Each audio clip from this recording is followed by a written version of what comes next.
Hi friends, welcome to RRB and PSC exam makeover.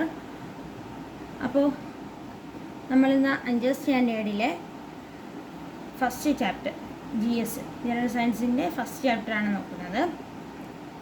ഒറ്റയുള്ളൊരു ജീവി first ചാപ്റ്ററാണ്, new SCERT first chapter.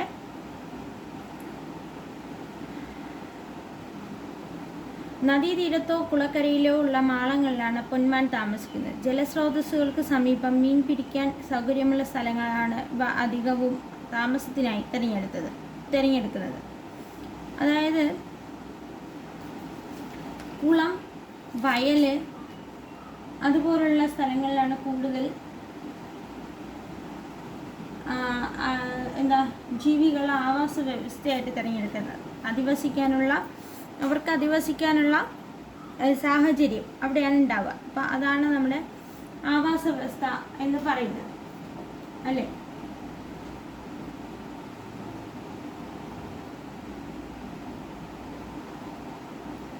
അതാണ് അതിൻ്റെ ആവാസ വ്യവസ്ഥ എന്ന് പറയുന്നത്.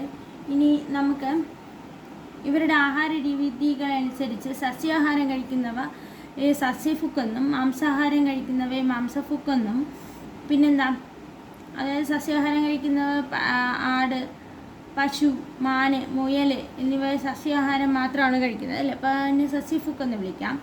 ഇനി മാംസാഹാരം കഴിക്കുന്നവരെ മാംസഫുക്കെന്ന് പറയാം. എന്താണ്, സിംഹം, കരടി, പുലി എന്നിവയൊക്കെ തുടങ്ങിയവ മാംസാഹാരം. നമ്മൾ മനുഷ്യൻ രണ്ടും കഴിക്കും, സസ്യവും കഴിക്കും മാംസവും കഴിക്കും. അങ്ങനെയുള്ളതിനെ മിശ്രഫുക്കെന്നും വിളിക്കുന്നു. അപ്പം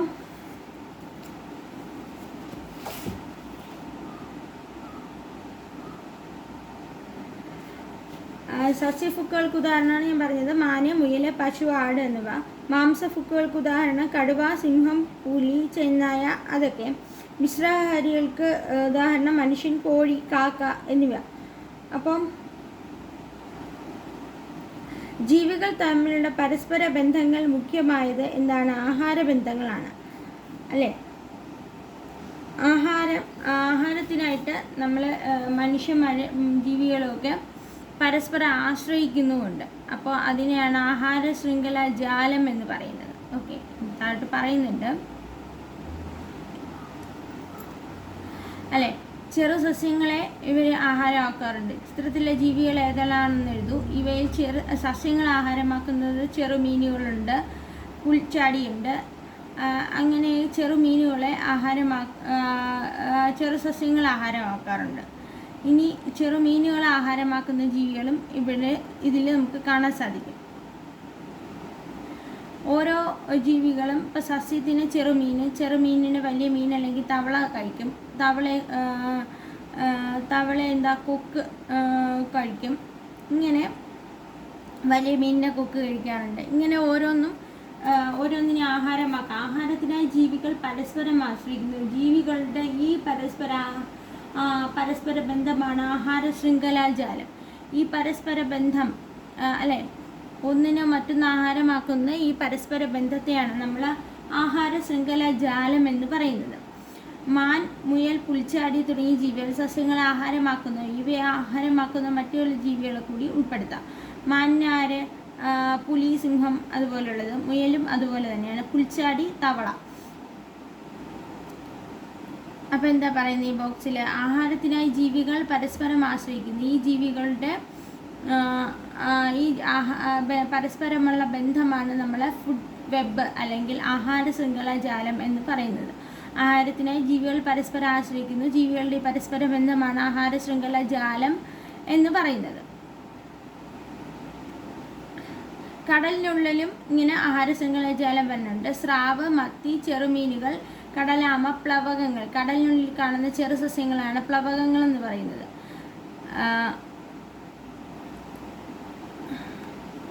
ജലാശയങ്ങളിൽ സ്വതന്ത്രമായി ഒഴുകി നടക്കുന്ന ചെറു സസ്യങ്ങളാണ് പ്ലവകങ്ങൾ. സമുദ്രം എന്ന ആവാസ വ്യവസ്ഥയിലെ ഉൽപ്പാദകരാണിവ. ഇനി സ്രാവ്, കണവ. സ്രാവ് എന്തിനെയൊക്കെ ആഹാരമാക്കും? കണവ, മീനുകൾ, കടലാമ എന്നിവയെ ആഹാരമാക്കും. മത്തി ചെറുമീനുകളെയും പ്ലവകങ്ങൾ എന്നിവയെ ആഹാരമാക്കും. കടലാമ സസ്യഭാഗങ്ങൾ, മീനുകൾ എന്നിവയെ ആഹാരമാക്കാറുണ്ട്. ചെറുമീനുകൾ പ്ലവകങ്ങളെ ആഹാരമാക്കാറുണ്ട്.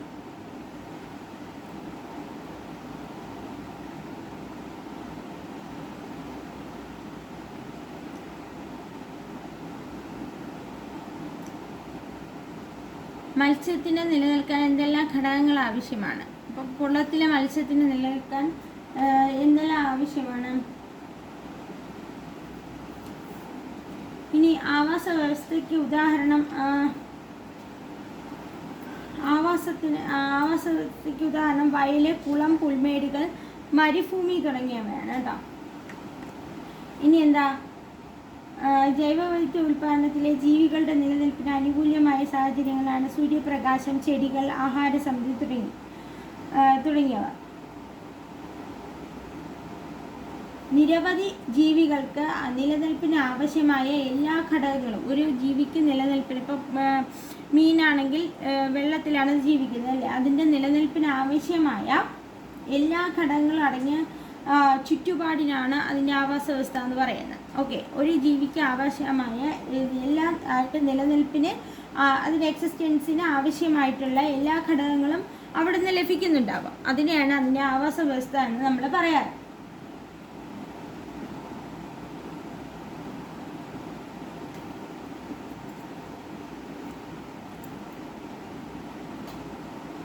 അതിൽ ജീവനുള്ള ഘടകങ്ങൾ, ജീവനുള്ള ആൾക്കാർ ജീവനില്ലാത്ത ഘടകങ്ങളെ ആശ്രയിച്ചാണ് ജീവിക്കുന്നത്. ഇപ്പം നമ്മൾ മനുഷ്യനായാൽ പോലും ഓക്സിജനും കാർബൺ ഡൈ ഓക്സൈഡും ആണ് നമ്മൾ ശ്വസിക്കാനെടുക്കുന്നത് അല്ലേ. അപ്പോൾ അതുപോലെ എല്ലാ ജീവജാലങ്ങളും ജീവനുള്ളവയും ഇല്ലാത്തവയും പരസ്പരം ആശ്രയിക്കുമ്പോഴാണ്, പരസ്പരം അങ്ങോട്ടും ഇങ്ങോട്ടും ആശ്രയിക്കുമ്പോഴാണ് രണ്ടിനും നിലനിൽപ്പുണ്ടാവുക.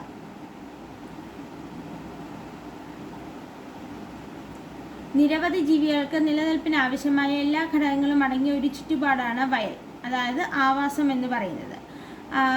അതിന് എക്സാമ്പിളാണ് നമുക്ക് വയൽ പറയാൻ പറ്റും, കുളം, പുൽമേടുകൾ, മരുഭൂമി. അതായത് ഒരു ജീവി അവിടെ എക്സിസ്റ്റ് ചെയ്യണമെങ്കിൽ അതിന് എന്തെല്ലാം ചുറ്റുപാടുകൾ ആവശ്യമാണോ, അതിന് അനുകൂല സാഹചര്യങ്ങളുണ്ട്, അതാണ് അതിൻ്റെ ആവാസ വ്യവസ്ഥ എന്ന് പറയാറ്. ജീവനില്ലാത്ത ഘടകങ്ങളെ ആശ്രയിച്ച് മാത്രമേ ജീവനുള്ളവയ്ക്ക് നിലനിൽക്കാൻ കഴിയുള്ളൂ അല്ലേ.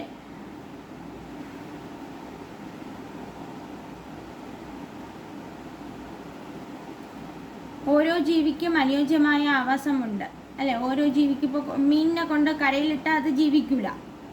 അതിന് അനുയോജ്യമായ കാലാവസ്ഥ വെള്ളത്തിൽ മാത്രമേ ലഭിക്കൂ. അതുകൊണ്ടാണ് അങ്ങനെ പറയുന്നത്.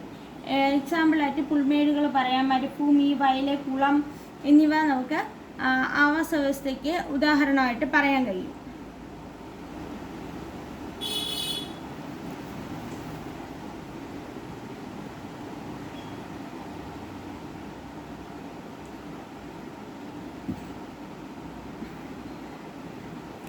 ഭക്ഷ്യശൃംഖലാജാലം ഇവിടെ നമ്മൾ എടുത്തു നോക്കിക്കഴിഞ്ഞാൽ ഏറ്റവും ചെറിയ പുല്ല് മുതൽ വലിയ ഇതായിട്ടുള്ള കടുവ വരെ കാണാൻ സാധിക്കും. ഈ അല്ലേ, ഏറ്റവും ചെറിയ പുല്ല് മുതൽ കടുവ വരെ ഇതായിരിക്കും. ആ പുല്ലിന് പകരം നമുക്ക് വേറെ എന്തെങ്കിലും കൊണ്ട്, ഇപ്പം പുൽച്ചാടി മാത്രമല്ല തിന്നുന്നത്, പുല്ലിനെ തിന്നുന്നത് ആരെല്ലാം? എരുമ, പോത്ത്, മാന്, അതുപോലുള്ള ആളുകൾ എല്ലാം തിന്നും. അപ്പോൾ പുൽച്ചാടി നശിച്ചു പോയാലും സസ്യങ്ങൾ നിലനിന്ന് പോകില്ല. ബാക്കി അത് പശു, കാള, എരുമ, അതുപോലെ മാന് എന്നിവ പോലുള്ളവ അത് വന്ന് തിന്ന് തീർക്കാറുണ്ട്. എന്നാൽ കടുവ പോലുള്ളത് നശിച്ചു പോയാൽ അതിനെ പകരം വയ്ക്കാൻ നമുക്ക് മറ്റൊന്നിനെ കൊണ്ടുവരിക പ്രയാസമായിരിക്കും. അതുകൊണ്ടാണ് നമ്മൾ കടുവയെ സംരക്ഷിക്കുന്നത്. കടുവ സംരക്ഷണ കേന്ദ്രമൊക്കെ ഉണ്ടല്ലേ നമുക്ക്. അപ്പോൾ എന്തുകൊണ്ടാണ് കടുവ സംരക്ഷണം? ഭക്ഷ്യശൃംഖലയിലെ ഏറ്റവും ഉയർന്ന കണ്ണിൽപ്പെടുന്ന ജീവിയാണ് കടുവ. ഒരു ആവാസ വ്യവസ്ഥയിൽ സസ്യാഹാരികളുടെയും മാംസാഹാരികളുടെയും എണ്ണം ആരോഗ്യകരമായി നിലനിർത്തുന്ന ഓരോ കണ്ണിയിലെ ജീവികൾക്ക് പങ്കുണ്ട്. ആഹാര ശൃംഖലയിൽ താഴത്തെ കണ്ണിയിലെ ചില ജീവിവർഗ്ഗങ്ങൾ നശിച്ചാൽ അവയ്ക്ക് പകരം അതേ ധർമ്മം ചെയ്യുന്ന മറ്റ് ജീവിവർഗ്ഗങ്ങൾ ഉണ്ടായെന്ന് വരാം. അതാണ് നമ്മൾ എക്സാമ്പിൾ പുല്ല് കഴിക്കുന്ന മാനിനെയും പശുവിനെയൊക്കെ പറഞ്ഞത്. കടുവയെ പോലുള്ള ജീവികൾക്ക് ഇല്ലാതായാൽ പകരം ആ ധർമ്മം നിർവഹിക്കാൻ മറ്റ് ജീവികൾ അധികമില്ല. അതിനാൽ കടുവയെ പോലുള്ള ഉയർന്ന കണ്ണിയായ ജീവികളുടെ സംരക്ഷണം പ്രാധാന്യമർഹിക്കുന്നു. കടുവയെ സംരക്ഷിക്കുന്ന വലിയൊരു ആവാസ വ്യവസ്ഥ മുഴുവനായി നമുക്ക് സംരക്ഷിക്കപ്പെടുത്താൻ കഴിയും. ആഫ്രിക്കൻ ഭൂഖണ്ഡത്തിൽ കാണപ്പെടുന്ന ഒരിനം മത്സ്യമാണ് മുഷി എന്ന് പറയുന്നത്. ഇവ വളരെ പെട്ടെന്ന് വളർന്നു പെരുകുന്നു. കേരളത്തിലെ ചില ജലാശയങ്ങൾ അധിനിവേശ മത്സ്യങ്ങളായി ഇവ കാണപ്പെടുന്നു. ജലാശയങ്ങളിലെ നാടൻ മത്സ്യങ്ങളാണ് ആഫ്രിക്കൻ മുഷി ആഹാരമാക്കുന്നത്.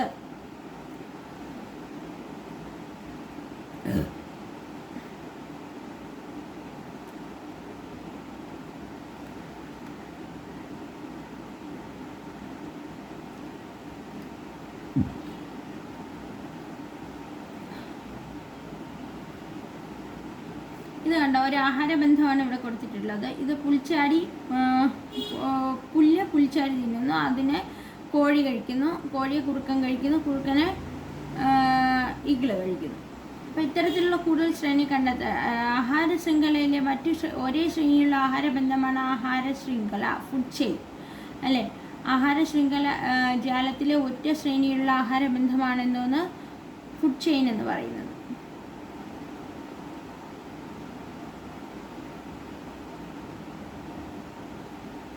എല്ലാ ആഹാര ശൃംഖലയും ആരംഭിക്കുന്നത് സസ്യത്തിൽ നിന്നാണ് അല്ലേ. സസ്യത്തിൽ നിന്നാണ് എല്ലാ ആഹാര ശൃംഖലയും ആരംഭിക്കുന്നത്.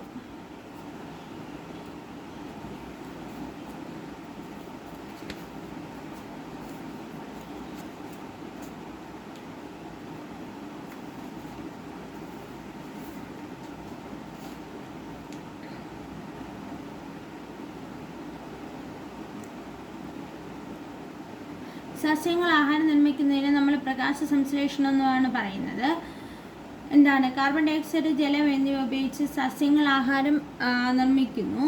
സൂര്യപ്രകാശത്തിലുള്ള ഊർജ്ജമാണ് ഇതിന് ഉപയോഗപ്പെടുത്തുന്നത്. അതിനാൽ ഈ പ്രവർത്തനത്തെ പ്രകാശ സംശ്ലേഷണം എന്ന് പറയുന്നു. ഇലകളിലെ ഹരിതകം എന്ന വർണ്ണകമാണ് ഈ ആഹാര നിർമ്മാണത്തിനായി ഇത് സഹായിക്കുന്നത് ഇലകളെ. ഈ പ്രവർത്തനത്തിന്റെ ഫലമായി ഓക്സിജനും ഉണ്ടാകുന്നു. സസ്യങ്ങൾ ആഹാര നിർമ്മാണം നടക്കാൻ സൂര്യപ്രകാശം ആവശ്യമാണെന്ന് കണ്ടു. സൂര്യപ്രകാശം ലഭിക്കുന്നത് പ്രധാനമായി ഏത് ഭാഗം വഴിയാണ്?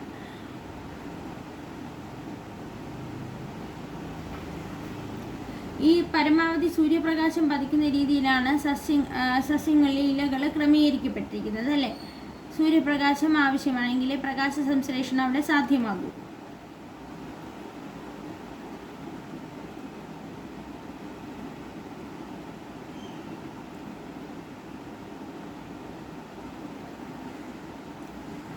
ഇലകൾക്ക് പുറമെ എന്നാൽ പച്ച നിറത്തിലുള്ള ഇലകൾ നിങ്ങൾ ശ്രദ്ധിച്ചിട്ടുണ്ട്. നിങ്ങളുടെ പച്ച നിറത്തിലല്ലാത്തതിലും ഉള്ള നിറങ്ങളുള്ള ഇലകളിലെ പച്ച നിറമുള്ള വർണ്ണകമാണ് ഹരിതകം. ഇലകളിലെ പച്ച നിറമുള്ള വർണ്ണകമാണ് എന്തോന്ന്, ഹരിതകം എന്ന് പറയുന്നത്. ഇനി ഇലകൾക്ക് ചുവപ്പ് നിറം നൽകുന്നത് നമ്മൾ പഠിച്ചു വെച്ചേക്കണം. ഇലകൾക്ക് ചുവപ്പ് നിറം നൽകുന്നത് ആന്തോസയാനിൻ. ഇലകൾക്ക് ചുവപ്പ് നിറം നൽകുന്നത് എന്തോന്നാണ്, ആന്തോസയാനിൻ. ഓറഞ്ച് നിറം നൽകുന്നത് കരോട്ടിനാണ്. ചുവപ്പ് നിറം നൽകുന്നത് ആന്തോസയാനിനും ഓറഞ്ച് നിറം നൽകുന്നത് കരോട്ടിനും മഞ്ഞ നിറം നൽകുന്നത് സാന്തോഫിൽ. മഞ്ഞ നിറം നൽകുന്നത് സാന്തോഫിൽ. ചുവപ്പ് നിറം നൽകുന്നത് ആന്തോസയാനിൻ, ഓറഞ്ച് നൽകുന്നത് കരോട്ടിൻ, മഞ്ഞ നിറം നൽകുന്നത് സാന്തോഫിൽ.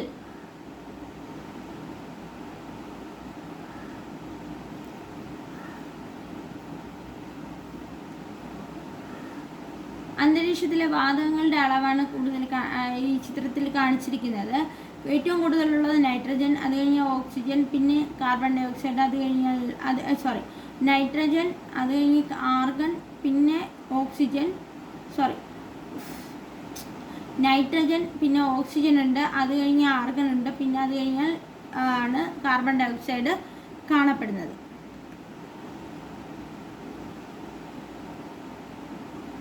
സസ്യങ്ങളിലും ശ്വസനം നടക്കുന്നുണ്ട്. എല്ലാ ജീവികളും ശ്വസനത്തിന് ഓക്സിജനാണ് ഉപയോഗിക്കുന്നത്. ശ്വസന ഫലമായി കാർബൺ ഡൈ ഓക്സൈഡ് ഉണ്ടാകുന്നു. ജീവികൾ കാർബൺ ഡൈ ഓക്സൈഡ് പുറത്തുവിടുന്നു. ശ്വസന ഫലമായി സസ്യങ്ങളിൽ ഉണ്ടാകുന്ന കാർബൺ ഡൈ ഓക്സൈഡ് പകൽ സമയത്ത് പ്രകാശ സംശ്ലേഷണം ഉപയോഗിക്കുന്നു. അന്തരീക്ഷത്തിൽ നിന്നുള്ള കാർബൺ ഡയോക്സൈഡും സസ്യങ്ങൾ പ്രകാശ സംശ്ലേഷണത്തിന് ഉപയോഗപ്പെടുത്തുന്നുണ്ട്. ഇലകളിലൂടെയാണ് വായു സസ്യത്തിനകത്തേക്ക് പ്രവേശിക്കുന്നത്. ഇലകളിലൂടെയാണ് വായു സസ്യത്തിനകത്തേക്ക് പ്രവേശിക്കുന്നത്. ഇതിനായി ഇലകളിൽ പ്രത്യേക ഭാഗം ഉണ്ട് അല്ലേ? അതിനെ നമ്മൾ സ്റ്റൊമാറ്റോ അല്ലെങ്കിൽ ആസ്യരന്ധ്രം എന്നാണ് പറയുന്നത്. ഇലകളുടെ അടിയിൽ പ്രത്യേക ഭാഗമുണ്ട്, അതിനെ പറയുന്ന പേരാണ് സ്റ്റൊമാറ്റോ. കണ്ണുകൾ കൊണ്ട് നേരിട്ട് കാണാൻ കഴിയാത്ത വസ്തുക്കളെ കാണാൻ ഉപയോഗിക്കുന്ന ഉപകരണമാണ് മൈക്രോസ്കോപ്പ്.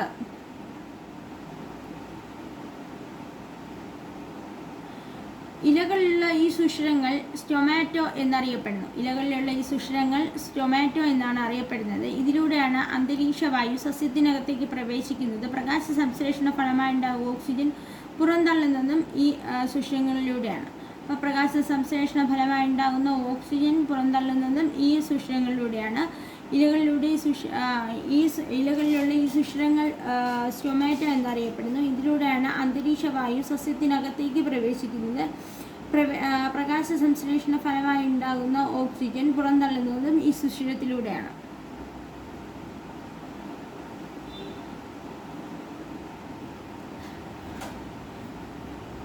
പ്രകാശ സംശ്ലേഷണം നടക്കുമ്പോൾ എന്താണ് പുറത്തോട്ട് പോകുന്നത്? എന്താണ് സസ്യങ്ങൾ യൂസ് ചെയ്യുന്നത്? Carbon dioxide. എന്താണ് പുറത്തു വിടുന്നത്? ഓക്സിജൻ പുറത്തു വിടുന്നു. രാത്രി കാലങ്ങളിൽ സസ്യങ്ങൾ ശ്വസിക്കുന്നത് കൊണ്ട് കാർബൺ ഡയോക്സൈഡ് പുറത്തോട്ട് വിടുന്നു, ഓക്സിജൻ അകത്തോട്ട് സ്വീകരിക്കുന്നു. അതും ആസ്യരന്ധ്രം വഴിയാണ് നടക്കുന്നത്.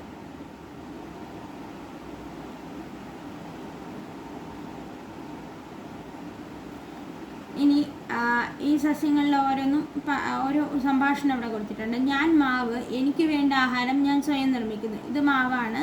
അപ്പം ഈ മാവിന് വേണ്ടിയിട്ടുള്ള ആഹാരം ഇത് ജലവും ലവണമൊക്കെ വെച്ചിട്ട് പ്രകാശ സംശ്ലേഷണം വഴി തന്നെ നിർമ്മിക്കുന്നു.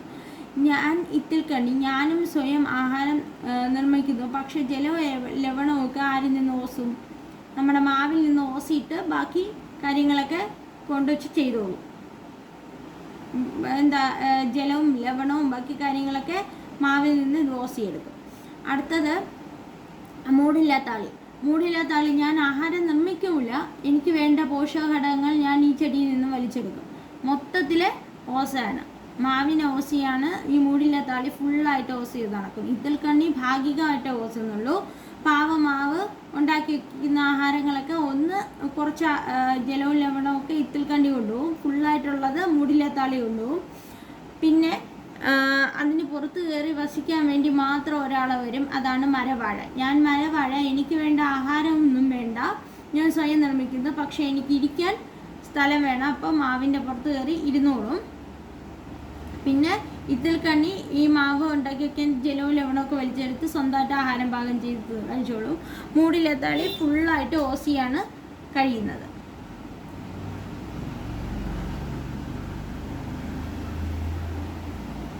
മാവ്, ഇത്തിൽക്കണ്ണി, മൂടില്ലാത്താളി, മരവാഴ എന്നിവരുടെ സംഭാഷണം ശ്രദ്ധിച്ചല്ലോ. ഇവരിൽ സ്വയം ആഹാരം നിർമ്മിക്കുന്നവരാരാണ്? മാവും പിന്നെ നമ്മുടെ മരവാഴയും മാത്രമാണ് സ്വയം ആഹാരം നിർമ്മിക്കുന്നത്. ബാക്കി എല്ലാവരും ഓസിയാണ് കഴിയുന്നത്. പ്രകാശ സംരക്ഷണത്തിന് ആവശ്യമായ സൂര്യപ്രകാശം, കാർബൺ ഡയോക്സൈഡ് ഇവ സസ്യങ്ങൾക്ക് ലഭിക്കുന്നത് ഒരേ രീതിയാണ്. എന്നാൽ ജലം ലഭിക്കുന്നതോ? മാവിന് ജലം ലഭിക്കുന്നത് എവിടെ നിന്നാണ്? അത് വേരാണ് അത് വലിച്ചെടുക്കാൻ സഹായിക്കുന്നത്.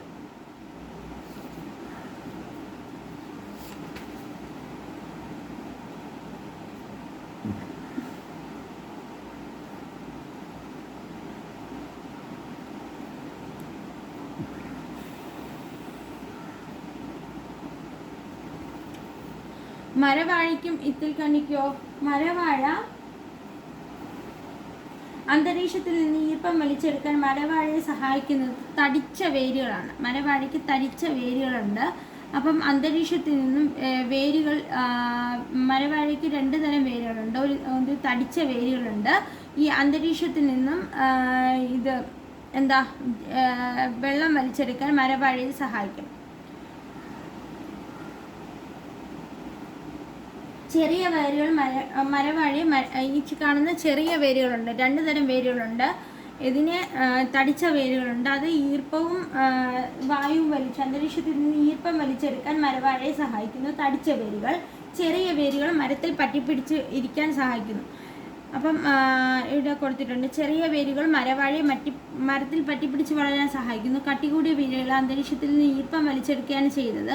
വാസസ്ഥലത്തിനായി മാത്രമാണ് ആതിഥേയ സസ്യങ്ങളെ ആശ്രയിക്കുന്നത്. ഇത്തരം സസ്യങ്ങളെ നമ്മൾ എപ്പിഫൈറ്റുകൾ എന്നാണ് പറയുന്നത്. എപ്പിഫൈറ്റുകൾ കേട്ടോ.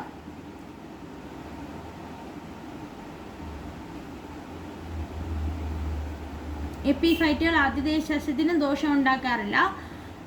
വാസസ്ഥലത്തിന് മാത്രമായിട്ടാണ് അവയെ ആശ്രയിക്കുന്നത്. ഇത്തിൽക്കണ്ണിയുടെ വേരിൻ്റെ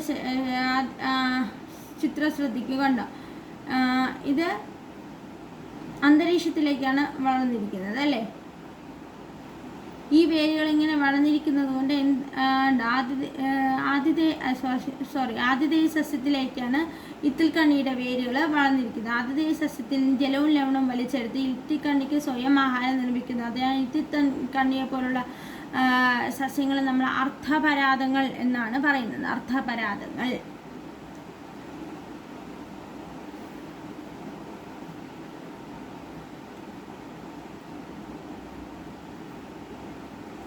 ഇനി മൂടില്ലത്താളിയാണ് പറയുന്നത്. മൂടില്ലത്താളി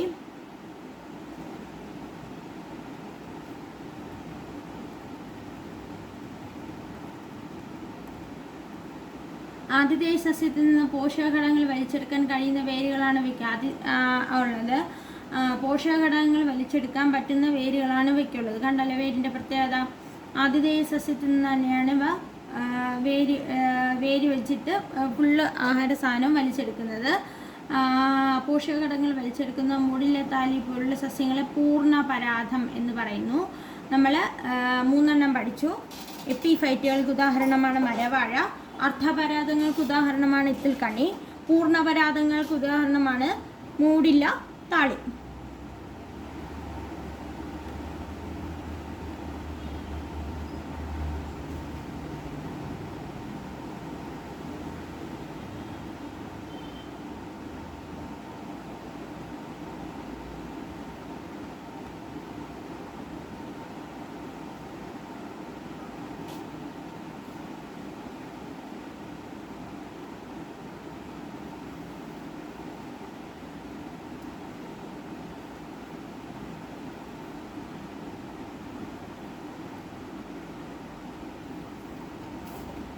ചുവപ്പ് നിറത്തോടുകൂടി ഇലകളുള്ള സസ്യങ്ങൾക്ക് ആഹാരം നിർമ്മിക്കാൻ കഴിയില്ല. ഈ അഭിപ്രായത്തോട് നിങ്ങൾ യോജിക്കുന്നുണ്ടോ? ഇല്ല, ചുവപ്പ് നിറത്തോടുള്ള ഇലകളോടുള്ള സസ്യങ്ങൾക്ക് ആഹാരം നിർമ്മിക്കാൻ കഴിയും അല്ലേ.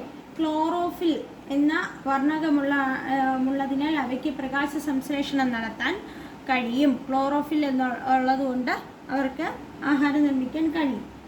ഇനി സസ്യം പുൽച്ചാടി, കൊതുക്, പാറ്റ. പുൽച്ചാടി തവള തിന്നും, കൊതുകിനെ തവള തിന്നും, തവളയെ പാമ്പ് തിന്നും. ഇനി സസ്യത്തിന് പാറ്റ തിന്നും, പാറ്റയെ പല്ലി തിന്നും. ഈ ആഹാര ശൃംഖലയിൽ തവളകളുടെ എണ്ണം കുറഞ്ഞാൽ എന്ത് സംഭവിക്കും? തവളകൾ ഇല്ലാതായാൽ പുൽച്ചാടി, കൊതുക് എന്നിവയുടെ എണ്ണം കൂടും. പാമ്പുകൾക്ക് ഭക്ഷണമില്ലാതെയാവും അല്ലേ.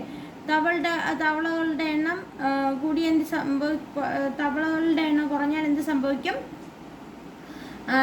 പുൽച്ചാടി, കൊതുക് പോലുള്ളതിൻ്റെ എണ്ണം വർദ്ധിക്കും. അപ്പം എന്ത് സംഭവിക്കും? പാമ്പിന് ആഹാരം കിട്ടാതെയാവും.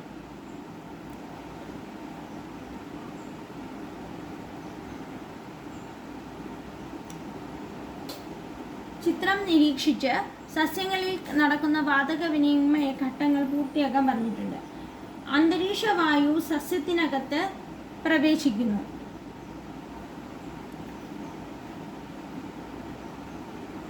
അല്ലേ, അന്തരീക്ഷ വായു സസ്യത്തിനകത്തോട്ട് പ്രവേശിക്കുന്നുണ്ട്. ഇനി എന്താ? അന്തരീക്ഷ വായുവിലെ കാർബൺ ഡൈ ഓക്സൈഡ് ഉപയോഗിച്ച് പ്രകാശ സംശ്ലേഷണം നടക്കുന്നു. പ്രകാശ സംശ്ലേഷണ ഫലമായി ഓക്സിജൻ പുറത്തുവിടുന്നു. സസ്യങ്ങൾ ശ്വസനത്തിനായി ഓക്സിജൻ ഉപയോഗിക്കുകയും ചെയ്യുന്നുണ്ട്. പ്രകാശ സംശ്ലേഷണത്തിൻ്റെ ഫലമായിട്ട് O2 ഓക്സിജൻ പുറത്തോട്ട് വിടും.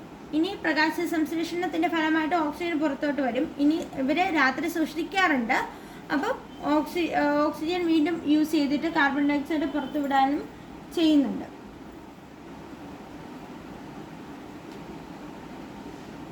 ഇനി എന്താ,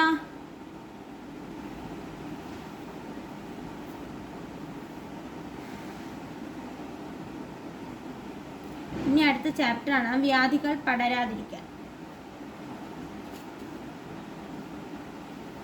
ഒരാളിൽ നിന്ന് മറ്റൊരാളവരിലേക്ക് പകരുന്ന രോഗങ്ങളാണ് പകർച്ചവ്യാധികൾ എന്ന് പറയുന്നത്. പകർച്ചവ്യാധികൾ എന്ന് പറഞ്ഞാൽ എന്താണ്? ഒരാളിൽ നിന്ന് മറ്റൊരാളിലേക്ക് പകരുന്ന വ്യാധികളെയാണ് നമ്മൾ പകർച്ചവ്യാധികൾ എന്ന് പറയുന്നത്. അതിനെ പകരുന്ന രോഗങ്ങളും പകരാത്ത രോഗങ്ങളും ഉണ്ട്. പകരുന്ന രോഗങ്ങൾക്ക് എക്സാമ്പിൾ പറഞ്ഞാൽ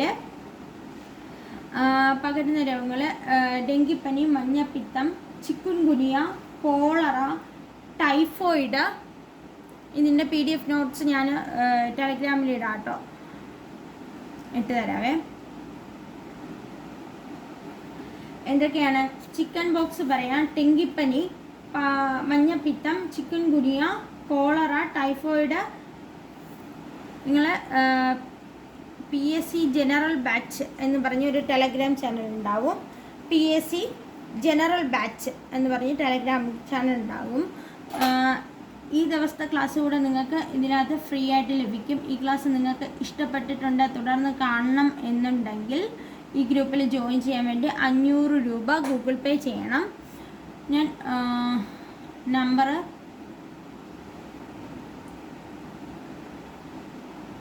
ഇതാണ്, Google Pay number.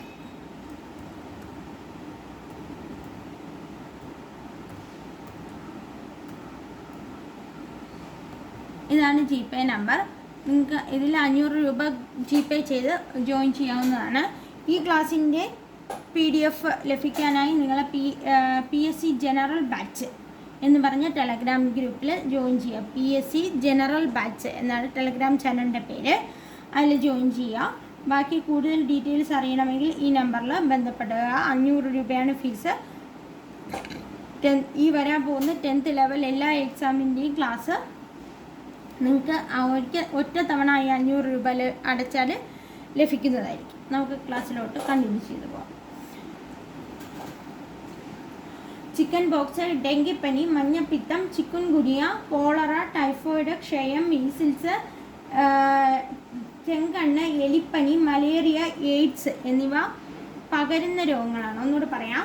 Chicken box, ഡെങ്കിപ്പനി, മഞ്ഞപ്പിത്തം, ചിക്കുൻ ഗുനിയ, കോളറ, ടൈഫോയിഡ്, ക്ഷയം, മീസിൽസ്, ചെങ്കണ്ണ്, എലിപ്പനി, മലേറിയ, എയ്ഡ്സ് തുടങ്ങിയവ എന്ത് രോഗത്തിൽ വരുന്നതാണ്? പകരുന്ന രോഗങ്ങളിൽ വരുന്നതാണ്. ഇനി പകരാത്ത രോഗങ്ങളിൽ വരുന്നതാണ് ക്യാൻസർ, പ്രമേഹം. പ്രമേഹം എന്ന് പറഞ്ഞാൽ എന്താ? ഷുഗറാണേ. ഷുഗർ, ഹൃദ്രോഗങ്ങൾ, കിഡ്നി സ്റ്റോൺ, തിമിരം, ഹൈപ്പർ ടെൻഷൻ. ഹൈപ്പർ ടെൻഷൻ എന്ന് പറഞ്ഞാൽ രക്താതിസമ്മർദ്ദം, BP, ഹൈ BP. അപസ്മാരം, ആസ്മ, ഗ്യാസ് ട്രബിൾ, മാനസിക രോഗങ്ങൾ, അൽഷിമേഴ്സ്, ഫാറ്റി ലിവർ എന്നിവ പകരാത്ത രോഗങ്ങളാണ് കേട്ടോ. ക്യാൻസർ, പ്രമേഹം, ഹൃദ്രോഗങ്ങൾ, കിഡ്നി സ്റ്റോൺ, തിമിരം, ഹൈപ്പർ ടെൻഷൻ, അപസ്മാരം, ആസ്മ, ഗ്യാസ് ട്രബിൾ, മാനസിക രോഗങ്ങൾ, അൽഷിമേഴ്സ്, ഫാറ്റി ലിവർ തുടങ്ങിയവ പകരാത്ത രോഗങ്ങളാണ്.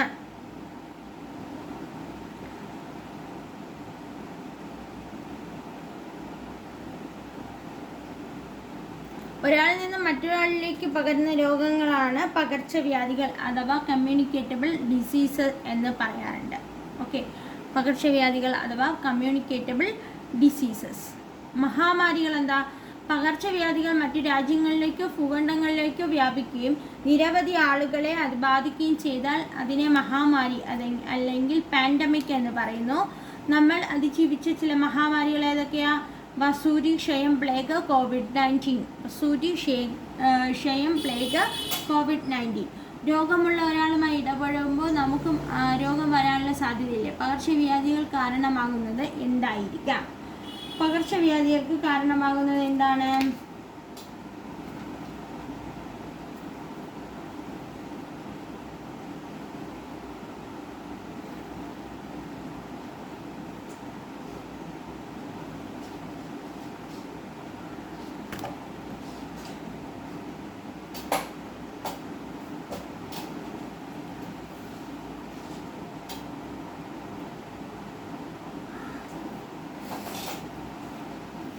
ഒരു കാര്യം അവിടെ പറഞ്ഞിട്ടുണ്ട് അതിന് മുന്നേ. പറയുന്നത് ഒരു രോഗമല്ല, ഒട്ടേറെ രോഗങ്ങളുടെ ഒരു ലക്ഷണമാണ് എന്തോന്ന് പനി എന്ന് പറയുന്നത്. ശരീര താപനില 30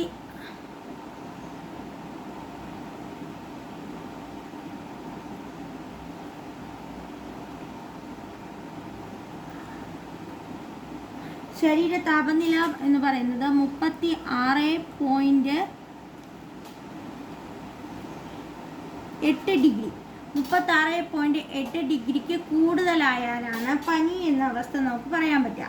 36.8 ഡിഗ്രിക്ക് കൂടിയാൽ നമുക്ക് പനി എന്ന് പറയാൻ പറ്റും. പനി വന്നാൽ പൂർണ്ണമായും വിശ്രമിക്കുകയും എളുപ്പം ദഹിക്കുന്ന ആഹാരം കഴിക്കുകയും വേണം.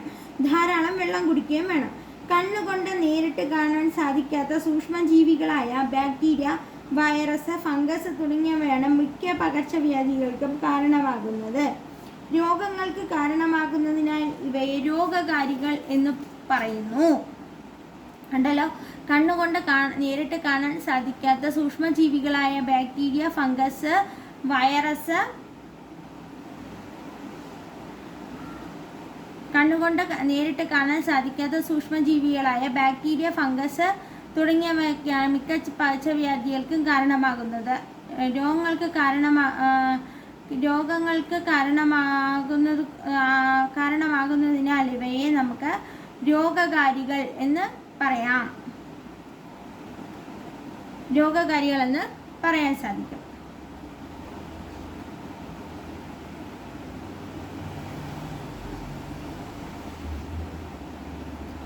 അപ്പോൾ മനസ്സിലായല്ലോ എന്താണ് രോഗകാരികൾക്ക് എന്ന്.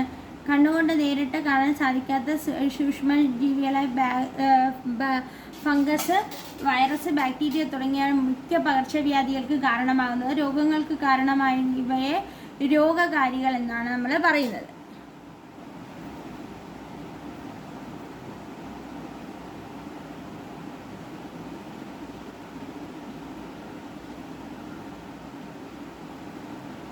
എല്ലാ സൂക്ഷ്മജീവികളും രോഗകാരികളല്ല. നമ്മളെ ഹെൽപ്പ് ചെയ്യുന്ന രോഗകാരികളും ഉണ്ട്. എല്ലാ സൂക്ഷ്മജീവികളും രോഗകാരികളല്ല. നമ്മുടെ ശരീരത്തിൽ തൊലിപ്പുറത്തുമുള്ള ഉപകാരികളായ ഒട്ടനേകം ബാക്ടീരിയ ഉണ്ട്. നമ്മൾ മാവൊക്കെ പുളിപ്പിക്കാൻ ഈസ്റ്റൊക്കെ ഉപയോഗിക്കാറില്ലേ, അങ്ങനെ നമ്മൾ ഉപയോഗിക്കുന്ന ബാക്ടീരിയകളും ഉണ്ട്. നമ്മുടെ ആഹാരത്തിൻ്റെ ദഹനത്തിനും ആഗിരണത്തിനുമെല്ലാം അവ സഹായിക്കുന്നുമുണ്ട്. നമ്മുടെ ശരീരത്തിൻ്റെ ഓരോ പാർട്ടിലും അതായത് നമ്മുടെ തൊലിപ്പുറത്തും ഉണ്ട് ബാക്ടീരിയ, അതുപോലെ തന്നെ നമ്മുടെ ശരീരത്തിനകത്തും ബാക്ടീരിയാസ് കാണപ്പെടുന്നുണ്ട്. ഇത് നമ്മളെ ഹെൽപ്ഫുള്ളായിട്ടുള്ള ബാക്ടീരിയകൾ ആണ് എന്നാണ് പറയുന്നത്. ദഹനത്തിനും ആഗിരണത്തിനുമെല്ലാം സഹായിക്കുന്നുണ്ട്. സൂക്ഷ്മജീവികൾ നമുക്ക് ഉപകാരികളാകുന്ന നിരവധി സന്ദർഭങ്ങളുണ്ട്. ഞാൻ പറഞ്ഞില്ലേ, ദോശമാവ് പുളിപ്പിക്കുന്ന ചിലയിനം ബാക്ടീരിയകളാണ്. ബാക്ടീരിയകളും ഫംഗസും ഒക്കെ ജൈവാവശിഷ്ടങ്ങളെ വിഘടിപ്പിച്ച് മണ്ണിൽ ചേർക്കുന്നുണ്ട്. ഇങ്ങനെ ഉപകാരികളാകുന്ന ഒരുപാട് സന്ദർഭങ്ങൾ നമുക്ക് ഉണ്ട്. എല്ലാ സൂക്ഷ്മജീവികളും നമുക്ക് രോഗകാരികളാണെന്ന് പറയാൻ പറ്റില്ല. നമ്മുടെ ശരീരത്തിൽ തൊലിപ്പുറത്തുമെല്ലാം ഉപകാരികളായ ഒട്ടനേകം ബാക്ടീരിയകളുണ്ട്. നമ്മുടെ ആഹാരത്തിൻ്റെ ദഹനത്തിനും ആഹാരത്തിനുമെല്ലാം അവ സഹായിക്കുന്നുമുണ്ട്. സൂക്ഷ്മജീവികൾ നമുക്ക് ഉപകാരികളാകുന്ന നിരവധി സന്ദർഭങ്ങൾ ഉണ്ട്. ബാക്ടീരിയകളും ഫംഗസുമൊക്കെ ജൈവാവശിഷ്ടങ്ങളെ നമുക്ക് വിഘടിപ്പിച്ച് തരുന്നുണ്ട്. ഇനി ഫംഗസുകളുടെ ലോകം. നമുക്ക് പരിചിതമായ റൊട്ടി, പൂപ്പൽ, വസ്ത്രങ്ങളെ ബാധിക്കുന്ന കരിമ്പൻ എന്നിവയെല്ലാം ഫംഗസുകളാണ്. അപ്പം റൊട്ടി, പൂപ്പൽ, കരിമ്പൻ എന്നിവയൊക്കെ എന്താണ്? ഫംഗസുകളാണ്. ജീവികളായ ചില ഫംഗസുമുണ്ട്. കാൻഡിഡ, സൂക്ഷ്മജീവികളായ ചില ഫംഗസുമുണ്ട്. കാൻഡിഡ, ക്രിപ്റ്റോകോക്കസ്, ഹിപ്റ്റോസ്പ്ലാസ്മ തുടങ്ങിയവ. പിന്നെ നാം ഭക്ഷിക്കുന്ന കൂൺ മുതലായ കണ്ണുകൊണ്ട് കാണാൻ സാധിക്കാത്തവ വരെ ഉൾപ്പെടുന്നതാണ് എന്തെന്ന് ഫംഗസുകളുടെ ലോകം എന്ന് പറയുന്നത്. അപ്പോൾ നമുക്ക് പരിചിതമായ റൊട്ടി, പൂപ്പൽ, വസ്ത്രങ്ങളെ ബാധിക്കുന്ന കരിമ്പൻ എന്നിവയെല്ലാം ഫംഗസുകളാണ്. മനുഷ്യൻ്റെ രോഗമുണ്ടാക്കുന്ന സൂക്ഷ്മജീവികളെ ചില ഫംഗസുകളാണ് കാൻഡിഡ, ക്രിപ്റ്റോകോക്കസ്, ഹിപ്റ്റോസ്പ്ലാസ്മ തുടങ്ങിയവ. നാം ഭക്ഷണമാക്കുന്ന കൂൺ മുതൽ കണ്ണുകൾ കൊണ്ട് കാണാൻ സാധിക്കാത്ത വരെ ഉൾപ്പെടുന്ന ലോകമാണ് എന്തോന്ന് ഫംഗസുകളുടെ ലോകമെന്ന് പറയുന്നത്. ഇനി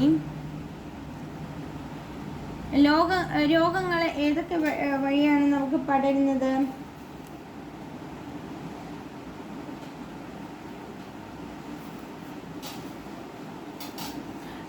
രോഗങ്ങൾ നമ്മൾ സമ്പർക്ക മുഖേന പകരും, രോഗം പകരും.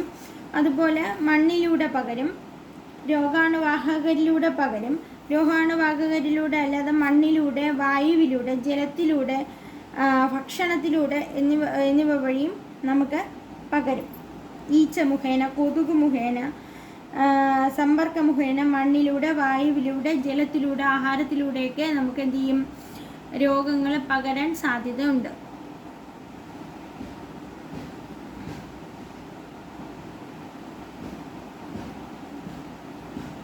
സൂക്ഷ്മജീവികൾ ശരീരത്തിൽ പ്രവേശിക്കുന്ന വിധങ്ങളും രോഗങ്ങളും. രോഗാണുവാഹകരിൽ നിന്നല്ലാതെ മണ്ണിലൂടെ രോഗം വരും. അതുപോലെ തന്നെ പിന്നെ വായുവിലൂടെയും രോഗം വരും.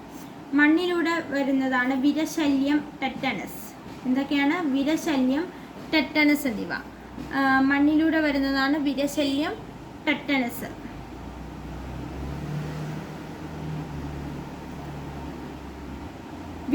മണ്ണിലൂടെ വരുന്നതാണ് വിരശല്യം, ടെറ്റനസ്. വായുവിലൂടെ വരുന്നതാണ് ജലദോഷം, മീസിൽസ്, ചിക്കൻ പോക്സ്, ക്ഷയം, COVID-19, ഇൻഫ്ലുവൻസ. ജലദോഷം, മീസിൽസ്, ചിക്കൻ പോക്സ്, ക്ഷയം, COVID-19, ഇൻഫ്ലുവൻസ. ഇനി മണ്ണിലൂടെ പകരുന്നത് വിരശല്യവും ടെറ്റനസും പറയാം. വായുവിലൂടെ ജലദോഷം, മീസിൽസ്, ചിക്കൻ പോക്സ്, ക്ഷയം, COVID-19, ഇൻഫ്ലുവൻസ എന്നിവയെല്ലാം എന്തിലൂടെ പകരുന്നു? വായുവിലൂടെ പകരുന്നതാണ്. എന്തൊക്കെയാണ്?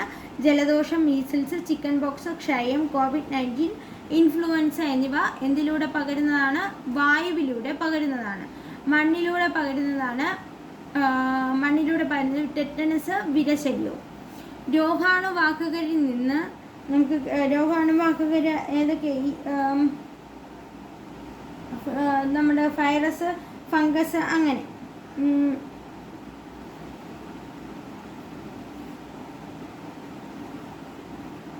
അതേതൊക്കെ? വില്ലൻ ചുമ, കുഷ്ഠം, അതിസാരം, കോളറ, ടൈഫോയിഡ്, ടെറ്റനസ്, ഡിഫ്തീരിയ, എലിപ്പനി എന്നിവയാണ് രോഗാണുവാഹകരിൽ നിന്നും പകരുന്നത്.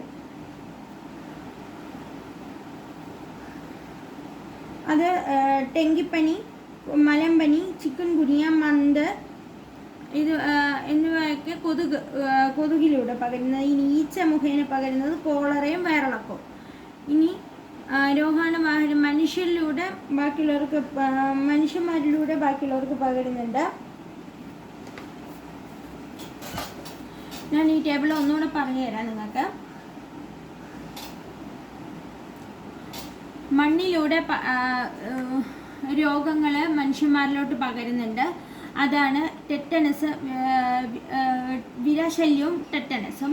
വായുവിലൂടെ പകരുന്നുണ്ട്. വായുവിലൂടെ പകരുന്ന രോഗമാണ്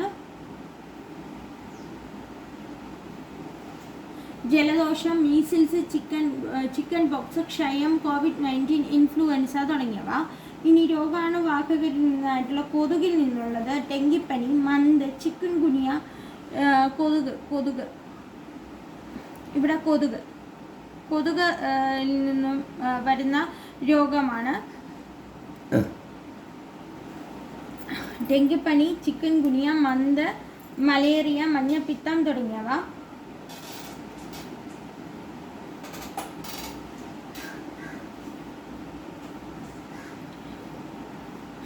ഇനി ജലവും ഭക്ഷണവും വഴി രോഗം പകരാറുണ്ട്. അത് ടൈഫോയിഡ്, എലിപ്പനി, വെള്ളം മുഖേനയും ഭക്ഷണം മുഖേനയും വഴി ടൈഫോയിഡ്, എലിപ്പനി, കോളറ, മഞ്ഞപ്പിത്തം, പോളിയോ, വയറിളക്കം. എലിപ്പനി, ടൈഫോയിഡ്, കോളറ, മഞ്ഞപ്പിത്തം, പോളിയോ, വയറിളക്കം തുടങ്ങിയവ.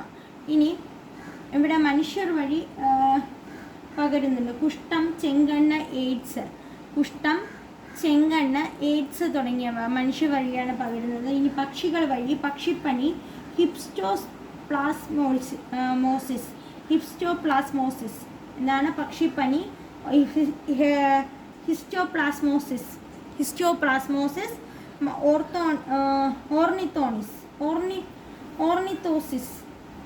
ഓർണിത്തോസിസ് എന്നിവ. പക്ഷിപ്പനി, ഹിപ്സ്റ്റോപ്ലാസ്മോസിസ്, ഓർണിത്തോസിസ് തുടങ്ങിയവ പക്ഷികൾ വഴിയാണ് പകരുന്നത്.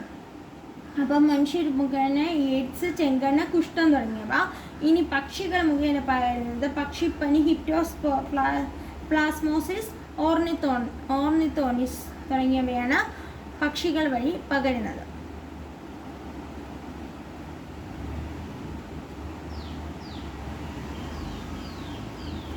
രോഗകാരികളായ സൂക്ഷ്മജീവികളെ നമ്മുടെ ശരീരത്തിലേക്ക് എത്തിക്കുന്ന ജീവികളാണ് രോഗാണുവാഹകർ. അതിൽ ഈച്ച, എലിച്ചെള്ള, കൊതുക്, വവ്വാല് തുടങ്ങിയ ധാരാളം ജീവികൾ രോഗാണുവാഹകരിൽ പെടും. അപ്പം രോഗകാരികളായ സൂക്ഷ്മജീവികൾ നമ്മുടെ ശരീരത്തിലേക്ക് എത്തിക്കുന്നത് ഇതുപോലുള്ള ജീവികളാണ്. അപ്പം വാഹകർ ഈച്ച, എലിച്ചെള്ള, കൊതുക്, വവ്വാൽ തുടങ്ങിയവ രോഗാണുവാഹകരിൽ പെടും.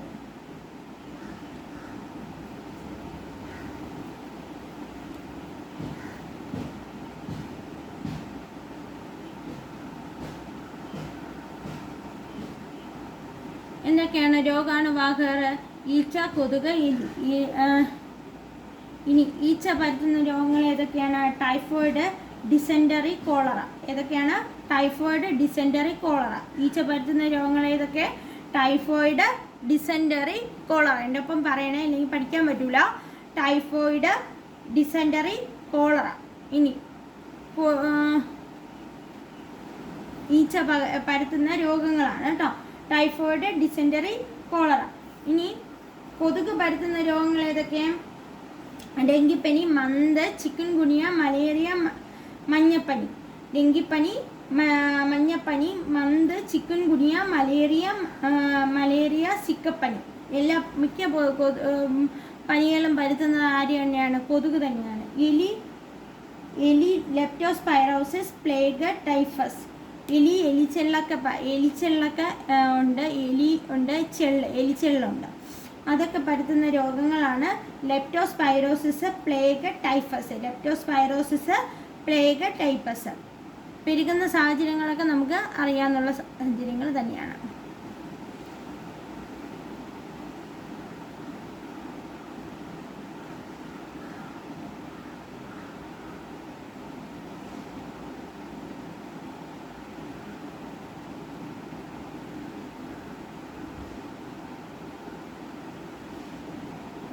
ആഹാരത്തിലൂടെയും ജലത്തിലൂടെയും പകരുന്ന രോഗങ്ങൾ എങ്ങനെയൊക്കെ പകരും?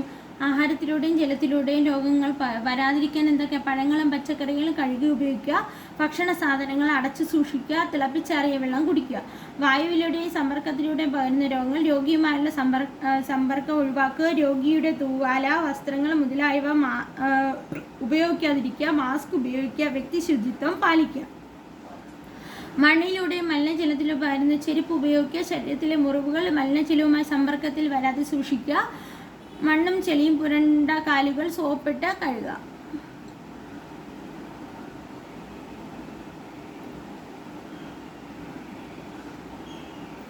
ഇനി മനുഷ്യനെ മാത്രമല്ല സസ്യങ്ങളെയും ജന്തുക്കളെയും കൂടെ എന്ത് ബാധിക്കാറുണ്ട്?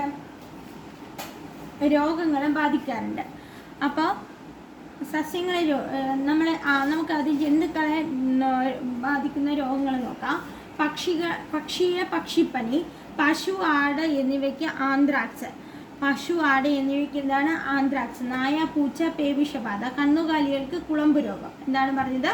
പക്ഷികൾക്ക് പക്ഷിപ്പനി, പശു, ആട് എന്നിവയ്ക്ക് ആന്ത്രാക്സ്, നായ, പൂച്ച തുടങ്ങിയവർക്ക് പേവിഷബാധ, കന്നുകാലികൾക്ക് കുളമ്പ് രോഗം. ഇനി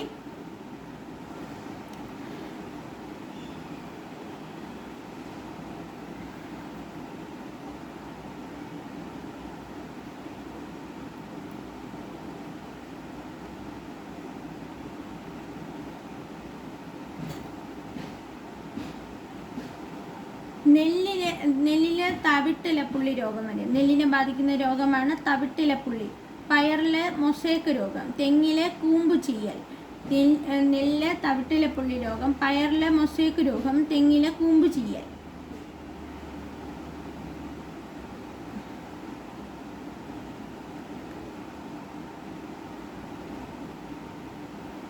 ഇനി രോഗപ്രതിരോധ ശേഷി. രോഗാണുക്കൾ ശരീരത്തിൽ പ്രവേശിച്ചാൽ അവയെ നിയന്ത്രിക്കാനും ചെറുത്തു നിൽക്കാനും കഴിവ് സ്വാഭാവികമായി നമ്മുടെ ശരീരത്തിലുണ്ട്. ഇത് സ്വാഭാവിക പ്രതിരോധ ശേഷി എന്നാണ് പറയുന്നത്. ഈ കഴിവ് എല്ലാ വ്യക്തികൾക്കും ഒരുപോലെ ആകണമെന്നില്ല. പോളിയോ, ഹെപ്പറ്റൈറ്റിസ് തുടങ്ങിയ പകർച്ചവ്യാധികൾക്കെതിരെ സ്വാഭാവിക പ്രതിരോധത്തിന് നമ്മുടെ ശരീരത്തിന് സാധിക്കാറില്ല. ഇത്തരം രോഗങ്ങൾ വരാതിരിക്കാൻ നാം പ്രത്യേക കുത്തിവയ്പ്പുകൾ എടുക്കാറുണ്ട്.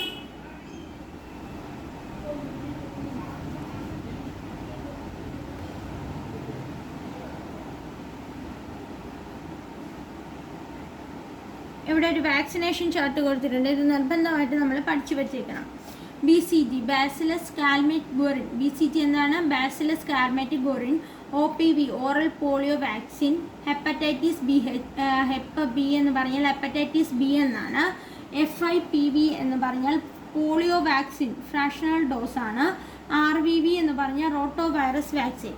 Bacillus Calmette Guerin BCG, OPV, oral polio vaccine. Hepatitis B, polio vaccine, fractional dose, റോട്ടോ virus.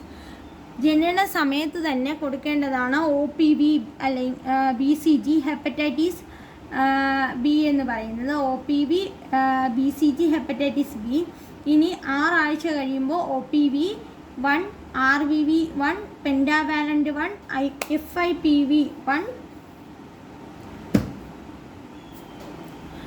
FIPV 1, PCV 1. ഇനി 10 ആഴ്ച കഴിയുമ്പോൾ OPV 2, RVV 2, pentavalent 2, OPV 3, RVV 3, pentavalent 3, FIPV 2, PVC 2. ഇത് ഉറപ്പായും നമ്മൾ പഠിച്ചു വച്ചേക്കേണ്ടതാണ്.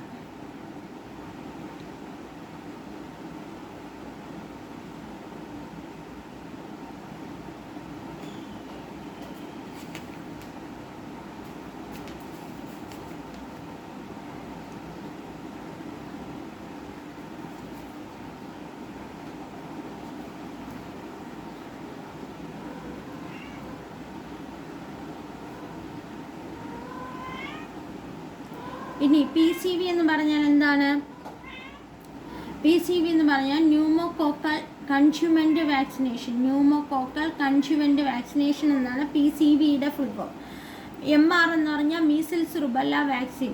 മീസിൽസ് റുബല്ല വാക്സിൻ എന്നാണ് പറഞ്ഞാൽ MR. PCV എന്ന് പറഞ്ഞാൽ pneumococcal conjugate vaccine. Pneumococcal conjugate vaccine. Measles എന്ന് പറഞ്ഞാൽ റുബല്ല വാക്സിൻ. DPT എന്ന് പറഞ്ഞാൽ diphtheria pertussis tetanus vaccine. Diphtheria pertussis tetanus വാക്സിനാണ്. Diphtheria pertussis tetanus vaccine. Tetanus diphtheria വാക്സിനാണ് TD. Tetanus diphtheria vaccine. കണ്ടല്ലോ, ഇത് ഓരോ പ്രായത്തിൽ ഓരോരോ വാക്സിനേഷൻ എടുക്കേണ്ടതാണ്. ഇത് നിങ്ങൾ വായിച്ച് വെച്ച് പഠിച്ച് വച്ചേക്കുക. ഇല്ലെങ്കിൽ എക്സാമിന് ചോദിക്കുമ്പോൾ നമുക്ക് എഴുതാൻ പറ്റില്ല.